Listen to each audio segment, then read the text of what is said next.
Lezi ndaba zehora lesikhombisa sigwethulela zona bukhuma khoma ekomkhulu le-SABC e-Auckland Park eGoli nazo ezinohlonze kusihlwa.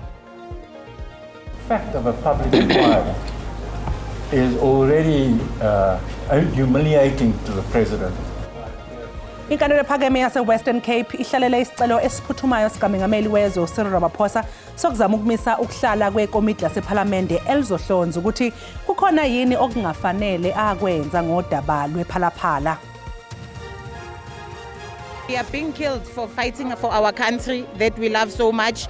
Leader Andile Somqata was one of the good leaders. Amaphoyisa ase-Eden Park asethembise ukuyibophezela ngokusheshiswa kophenyo lokubulawa kobe yilungu eliqavile le-March and March eGauteng u-Andile Somqata oye wadutshulwa ngaphandle komuzi wakhe ngasekuqaleni kwalenyanga. It was something that was told to us when he was acquitted. Inkantolo yokwedlulisa amacala isivune i-NPA odabeni lwesicelo sokuphikisa isinqumo senkantolo ephakeme yaseGqeberha eyakhipha phambili umfundisi uTimothy Omotoso kanye noLusanda Solani noZukiswa Sitho emacaleni ababebhekene nawo. We don't feel any pressure, to be honest. We understand this is a World Cup, this is a semi-final, and we have the experience of playing a semi-final of a World Cup before. Ingilandi izogadulisana ne-Argentina kowandulela owamanqamu kumqhudelwano wendebe yomhlaba namuhla kusihlwa. Ngikubingelele mbukeli ngikwamukele indabeni zehora lesikhombisa. Igama lami nguNoxolo uMamtshali wakwamwali ihlabangane limhlophe qwa angihambi ngedwa uza kwethu ositolikela ngolimi lwempawu uSinovuyo Fihlani. Ake sibheke ukuthi sikuphathele ziphi kusihlwa.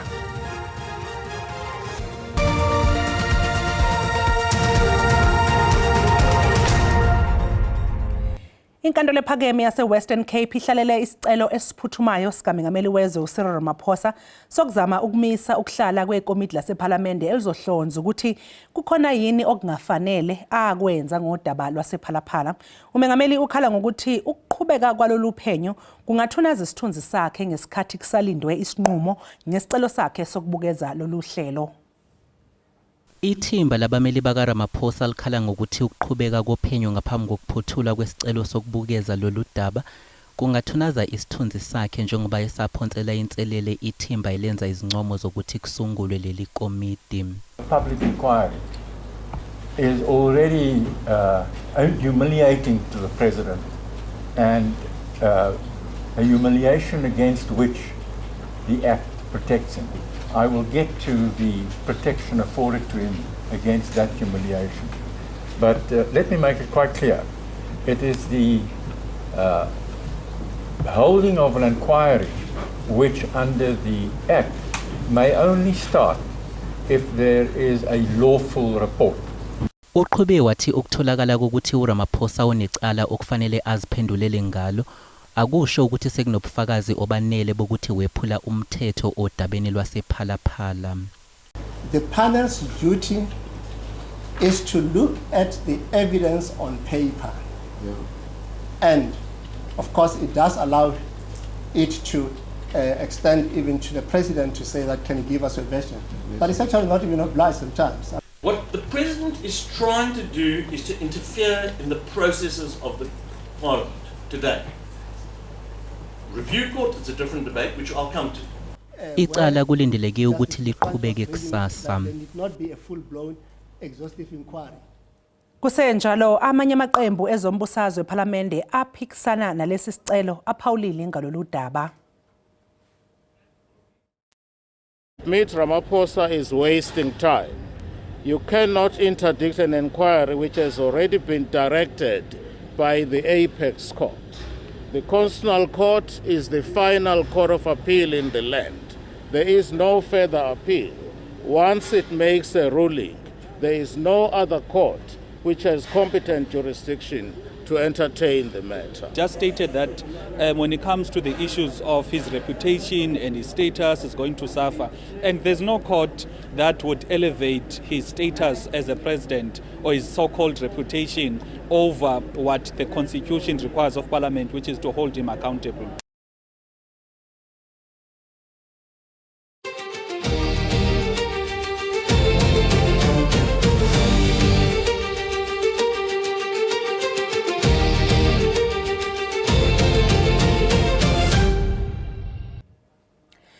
Ukuhlehliswa kokulalelwa kobufakazi bukasomabhizinisi ogubuzelwe ngamacala uVusimuzi Khet Matlala ngokunye kwezinto ezenzekile namhlanje kukhomishana kaMadlanga. Isithangami sekhomishana sizwe nangeindaba zokuthi usomabhizinisi waseNorthwest uSuleiman Karim odonsa inyango okuvela kukhomishana ubonakale edla isidlo sasemini kwenye yeindawo le eWestern Cape. Aphinda ashabalala amathemba ukuba kulalela ubufakazi bukaVusimuzi Matlala waziwa kakhulu ngoKhet njengoba nje abameli bakhe besebenzise isigatshana somthetho wesigaba samashumi amathathu nanhlanu somthetho sisekelo mayelana necala lokuzama ukubulala kabhekene nalo. Baphinde basebenzisa nodaba lwezivumelwano esesihoxiswe nguye uMatlala udabeni lwecala lenkohlakalo elibhekene naye elithinta inkampani Medicare 24. For instance, if there is, let's say, a Section 204 affidavit opposed to, I want to see that because I want to see in that what transpired or what was admitted in that statement, number one. Emva kokuqophisana okubekhona ubufakazi bukaMatlala bube sebuhlehlisela ukuba bulalelwe eqaleni kamandulo kanti ulindeleke ukuba athumele istatimende ungakashaya umhlazi ngama-29 kwephezulu. Ikhomishana ibe isidlulela phambili idingida udaba likasomabhizinisi waseNorthwest uSuleiman Karim. Late in the afternoon yesterday we received 2 different whistleblower reports, both confirming that Mr. Karim and an entourage had been seen yesterday going out for lunch at a shopping centre in the Western Cape. Kusenjalo isithangami isiphinde sadingida udaba lwe-IDEC njengoba umphenywayo omkhulu Brian Parayash ebeqhubeka nokwethula ubufakazi ngensolo zenkohlakalo ezithinta uLieutenant General Dumsani Khumalo kanye nabanye. This is just one allegation on appointment that came through amongst others. So it's just not just one thing. It was a whole lot of allegations on different vetting issues, no security clearance, vetting manipulation. So it's a whole lot of different allegations that's there. Isithangami sekhomishana siyaqhubeka kusasa.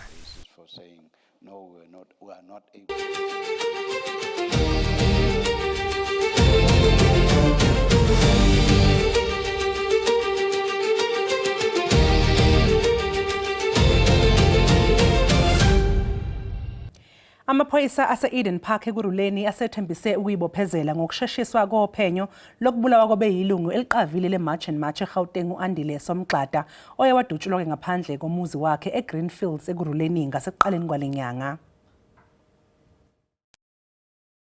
Nge-March and March agcwale imigwaqo yasekuruleni namhlanje anikele kamla amaphoyisa e-Eden Park eyokhala ngesigameko sokudutshulwa kubulawa uAndile Somgxada owadutshulwa ngentululwane yenhlamvu wagcina eshonele esibhedlela. Lamalungu athalisela ukuthi alwela izwe lawo. We are being killed for fighting for our country that we love so much.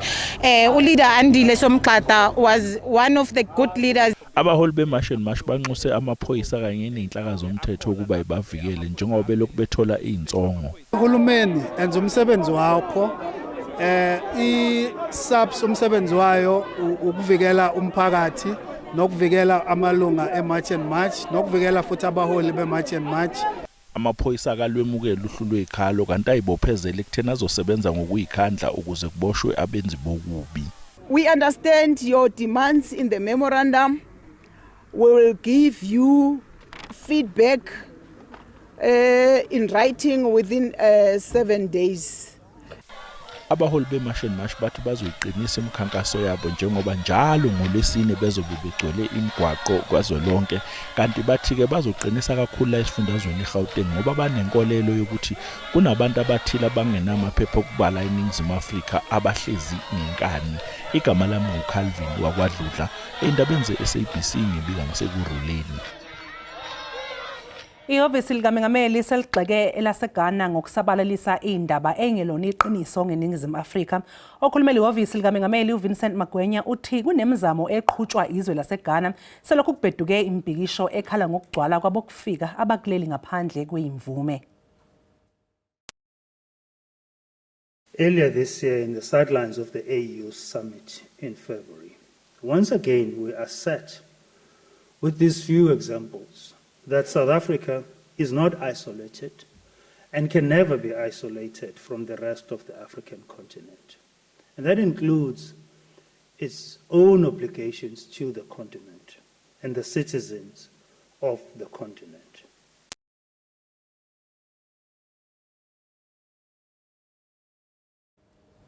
Inkantolo yokwedlulisela amacala isivune iNPA odabeni lwesicelo sokuphikisa isinqumo senkantolo ephakeme yaseGqeberha eyakhipha phambili umfundisi uTimothy Omotoso kanye noLusanda Solani noZukiswa Sitho emacaleni abebebhekene nawo. Thoso ngokudabuka eNigeria kanye nabasolwa ababili abangamalungu ebandla lakhe bebebhekene noxhaxha lwamacala okuhlanganisa ukunukubeza ngokocansi ukushushumbisa abantu ngemumva kokuboshwa ngonyaka we-2018. Inkantolo ephakeme yaseGqeberha yamkhipha phambili kuwona wonke amacala ayebhekene nawo wabe sefudukiswa kwelakubo eNigeria. INPA ithi ukubukezwa kwesinqumo kuzobuyisa ithemba nesithunzi somthetho wakuleli. He was acquitted. And then we went back to the court to try and get a leave to appeal, and we were refused that. And we didn't want to stop there. We then petitioned the FCA to make sure that this matter comes to this point. INPA ithi ukubukezwa kwesinqumo kuzobuyisa ithemba nobulungiswa kulabo ababayizisulu zika Omotoso. Especially if you look at the victims who are victims of gender-based violence and femicide. Therefore, for us, it is something that we need to win for them. Ngakolunye uhlangothi NPA izolinda isinqumo sokuphosela inselele ngesinqumo saphambilini senkantolo ngaphambi kokwenza izinhlelo zokubuyiswa kuka Omotoso kuleli. We have got an extradition with Nigeria, and we are hopeful because we are doing all of this thing knowing that we have got this extradition treaty, and then we will then have to request that he be brought back. Sekulindwe usuku lokulalelwa kwezethulo zokubukezwa kwecala. Mbukelisi sasiqu eyitolo kanti siyabiya nezinye indaba zosuku ngemva kwekhefu.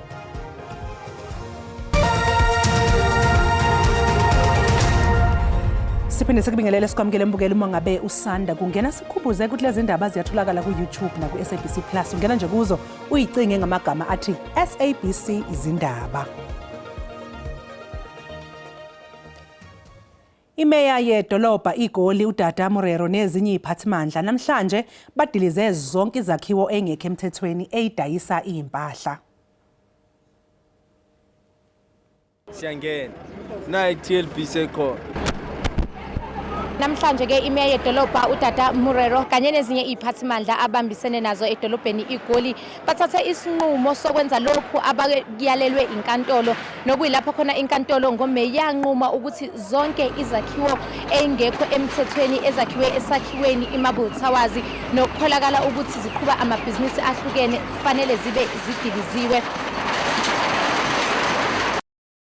We have been here since October. We've been in the city.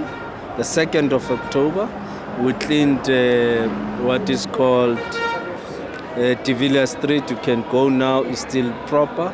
So what we are doing now is maintenance. We moved from there to this precinct. So we are doing it regardless of that narrative of elections. Sabakhuza ke kaningi ukuthi hayi isinqumo senkantolo siphumile alani nithuthi into zenu.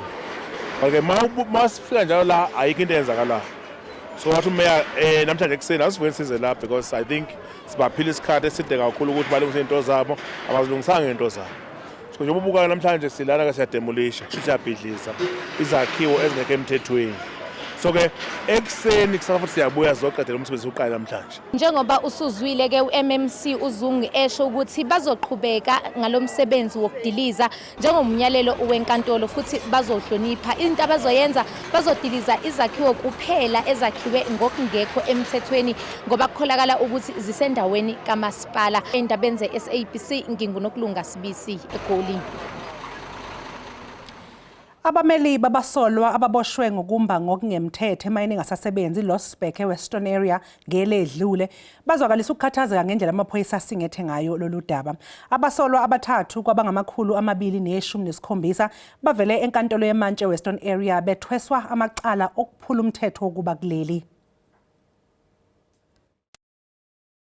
These guys were actually charged with contravention of Section 49 of the Immigration Act which is in contrast with what was portrayed on the social media by the general. And there are so many concerns, though we will not divulge that at this stage pertaining to this matter, as the matter is still ongoing. But there are so many concerns that we have about the matter in general. Ezinye izakhamuzi zaseMbombela eMpumalanga eyihola isibonelelo sikahulumeni segxeke isikhungo isasa ngokunqamula izibonelelo zabo ngaphandle kwencazelo. Kuthi zime imigqa emide ebusuku nemini ezakhamuzi zakaDantshi ePinari njengoba zigqigqa amahhovisi isasa zifuna usizo ngemuva kokunqanyulwa kwezibonelelo zabo. Service la iphu asikhoni ukuthi sincedakane. Siqhamuka ngetimali mama letimali basiboleka. Ane siqhamuka ebusuku la ngaba umathu sihlala lapha egedeni sibasemlilo. Egcineni babhizi ba ronta la phakathi kuthi laba assistant ngathi at the end basitshela kuthini batshela ukuthi offline ilokazana. Siyazama kakhulu ukuthi sisebenzisane noSasa but asiphumeleli ngendlela kungakhona. Niyabona ukuthi kunjani, niyabona ukuthi kugcwele kanjani. Isikhathi sethu sokufika ngaso sonke isikhathi mhlamba abanye bawufika la ko 12:1 iregister igcina isigcwele lapha sibaningi kodwa kuyenzeka ukuthi sijike singasizakala. Lesikhungo sithi ukunqanyulwa kwezibonelelo kungenxa yenqubo yokubukezwa kwemininingwane yabantu okuhloswe ngayo ukubheka ukuthi abahlomulayo bahlomula ngokusemthethweni. Imbangela yaloko ukuthi bantu fanele ukuthi bavuselele isasa isystem yayo lesebenzisako ihlangene nalamanye ama department lamanye ama banks ba department wherever la usebenza khona noma nakhona imali lengenako ku account yakho. So sesiyakhona ukubona lokho. So bese sesiyabaflega ke ukuthi kufanele bede ngaphambili batosho ukuthi mina lelanga ngibhalisa igrant kuqala ngangingatholi lutho namhla sekunje. Isasa ivumile ukuthi ukubambezeleka kungenxa yamahhovisi ayo abhekene nezinselele ezahlukene kwezobuchwepheshe besimanje. Namhlanje usuku lwesibili iqeqebana eliqwala intabakazi yaseKilimanjaro njengengxenye yomkhankaso iTrack for Mandela okuhloswe ngawo ukuhlonipha ifa gugu lika Nelson Mandela ongasekho ngaphambi kokuzalwa noma ke kosuku lwakhe lokuzalwa ngomgqibelo. Ake sibone ke mbukela ukuthi ingabe sebeyafinyelela yini esicongweni salentaba. Usuku lwesibili siqalile ukukhuphuka eKilimanjaro sihamba ngeMarang route. Sivuke nje kukuhle kakhulu ekseni benganalifu nalinye. Namhlanje ke kuba ngilelanga lapho nangabe simo sivumile labantu abakhuphukayo bayibona ke Kilimanjaro for the first time and then iyayibabuze ke lo mbuzo ukuthi are you ready? So yeah, otherwise namhlanje hayi bahamba kancane kakhulu ke kunayizolo ngoba asikhona si ku altitude ya Drakensberg mountain and kuyenzeka ukuthi kanti abantu abaningi sebaqala nje ukuyiva le effect ya altitude. Ngakho ke kumqoka kakhulu ukuthi bahambe kancane.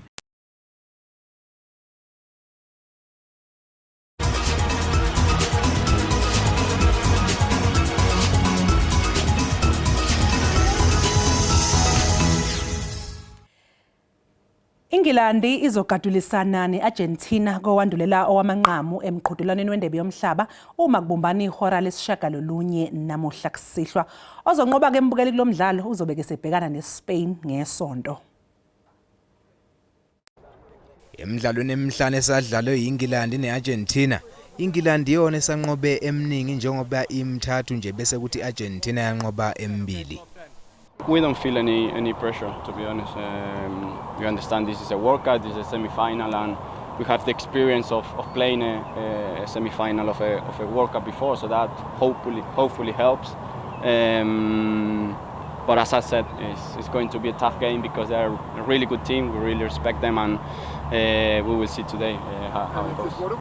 England iguqisa iNorway ukuzifinyelele kulesi sigaba, umdlalo ogijima emuva kuleli qembu.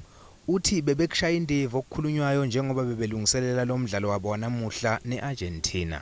I think in this tournament, I think the mindset is the biggest thing, you know, your mentality, and I think we've shown that throughout the tournament.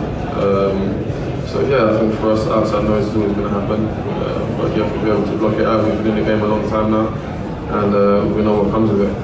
uMingilandi inqobo umdlalo wanamuhla izobhekana neSpain okuzobe sekuyihlandla lesibili betholana kwamanqamu njengoba bake bahlangana kwamanqamu kumqhudelwano weEuro ngo2024.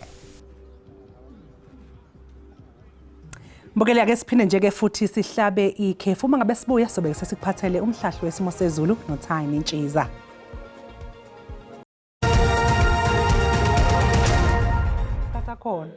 Ngibabukele emakhaya mphinde nginamukele kwesimo sezulu sanamhlanje kusihlo ake sibheke simi kanje siqaphela nje mbukeli khona ke lo amsingo bandawo letha wona ke nje amakhazi kakhulukazi ePalmobek sekhona ke nje esifundazweni eEastern Cape kanti nje Mobek sekhona ke nje esifundazweni Western Cape sana ukuthi nje izulu limboze ngamafu kanti ke kusasa uzoqaphela nje mbukeli yankungu ekhasa phansi ethanda bayiqinise ke nje khona kwelikamthaniya kanti ke Mobek sekhona ke nje esifundazweni eMpumalanga samboze ngamafu kuye njalo eGqeberha nakhona ke nje eKapa Lodumo kanti ke amazinga okushisa kusasa kakhulukazi ePalmobek sekhona ke nje egoli Soweto kandonga ziyadumala kubuza ngempela namhlanje ebusuku uthi ngibonga ke ngawo uFoltan ukuthi nje lipholeke kusasa ngawo 20 kanti ke Pretoria singawulindela nje u20 kanti Mobek sekhona ke nje esifundazweni eLimpopo amazinga okushisa ame kanje Mobek sekhona ke nje eGiyani lithanda ukuthi nje lifudumale ngo24 kuye njalo ke nje Musina liyashisa ngawo u26 Mobek sekhona ke nje esifundazweni eMpumalanga amazinga okushisa ame kanje lithanda ukuthi nje lipholeke eMbemboela ngo23 kanti ke eMelo liyabanda ngo20 kanti Mobek sekhona ke nje esifundazweni kwaZulu Natal eThekwini eClermont kwaMashu eMlazi solindela nje u23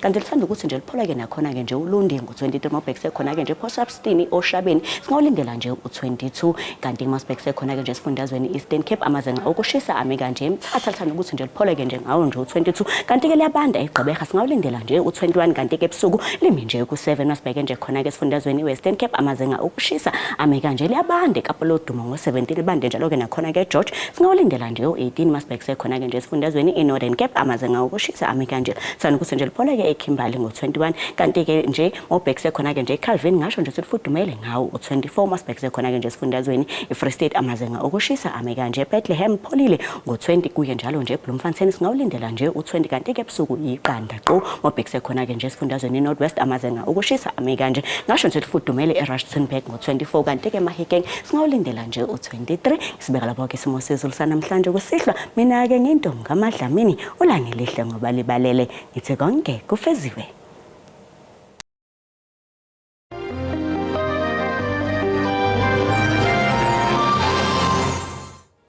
Mbukeli usale kahle.